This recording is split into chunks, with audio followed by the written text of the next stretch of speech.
बिस्मिल्लाहिर्रहमानिर्रहीम। प्यारे हाजी साहब, आज हम बात करने वाले हैं हज के सबसे अहम दिन की, जिसे कहा जाता है यौम अरफात। हदीस शरीफ में नबी करीम सल्लल्लाहु अलैहि वसल्लम ने फरमाया, अल हज्जु अरफा, यानी अरफात में ठहरना ही असल हज है। अगर कोई शख्स अरफात नहीं पहुंचा तो उसका हज नहीं होता। इसलिए ये दिन आपकी जिंदगी का सबसे कीमती दिन है। मिना से अरफात की रवानगी का सुन्नत तरीका ये है कि 9 ज़िल-हिज्जा की फजर मिना में पढ़ी जाए और सूरज निकलने के बाद अरफात के लिए रवाना हुआ जाए।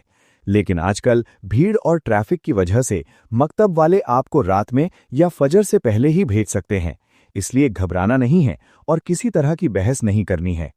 सफ़र के दौरान लगातार तलबिया यानी लब्बैक पढ़ते रहें और जिक्र व दुआ में लगे रहें। 9 ज़िल-हिज्जा का रोज़ा बहुत अफजल होता है, लेकिन हाजियों के लिए रोज़ा रखना सुन्नत नहीं है, ताकि वे दुआ और इबादत में कमज़ोर ना पड़ें। इसलिए हाजी रोज़ा ना रखें। अरफात में अपने खैमे का नंबर और कोई ख़ास पहचान ज़रूर याद रखें।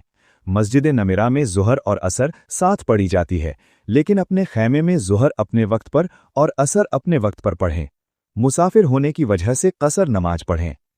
दोपहर यानी ज़वाल से लेकर सूरज डूबने तक अरफात में ठहरना वुकूफ़ कहलाता है और यही सबसे अहम अमल है। इस वक्त लाखों लोग सफ़ेद एहराम में खुले आसमान के नीचे अपने रब के सामने रो रहे होते हैं। ये मंजर बिल्कुल मैदान महशर की याद दिलाता है। इसे देखकर क़यामत को याद करें और दिल से दुआ करें। दुआ करते वक्त वुज़ू करके किबला रुख होकर हाथ उठाकर एक भिखारी की तरह रो रो कर अल्लाह से मांगें। अपनी दुआओं की लिस्ट साथ रखें और दिल खोल कर मांगें। सबसे बेहतरीन दुआ ये है, ला इलाहा इल्लल्लाहु वहदहु ला शरीक लहु लहुल मुल्कु व लहुल हम्दु व हुवा अला कुल्लि शैइन क़दीर। इस कलमे को बार बार पढ़ें और ज़्यादा से ज़्यादा पढ़ें। जबले रहमत पर चढ़ना ज़रूरी नहीं है, भीड़ में जाना खतरनाक हो सकता है। आपका अपना खैमा ही काफ़ी है, क्योंकि पूरा अरफात वुकूफ़ की जगह है। वज़ू और बाथरूम के लिए बहुत ज़्यादा भीड़ होती है और कभी कभी 1-2 घंटे लग जाते हैं।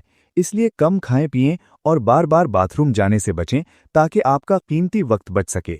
याद रखें, बिना वुज़ू भी दुआ कर सकते हैं, सिर्फ नमाज और कुरान के लिए वुज़ू ज़रूरी है। इस दिन समय बिल्कुल बर्बाद न करें। गप्पे मारना, ज़्यादा सोना या सेल्फी और वीडियो बनाना, इन सब चीज़ों से बचें। ये वक्त सिर्फ इबादत के लिए है। अरफात में मगरिब की नमाज नहीं पढ़नी होती। सूरज डूबने के बाद सीधे मुज़दलिफ़ा के लिए रवाना होना है और वहां मगरिब और इशा दोनों नमाजें साथ पढ़नी हैं। प्यारे हाजी, आज के दिन अल्लाह की रहमत अपने पूरे जोश में होती है और शैतान सबसे ज्यादा जलील होता है।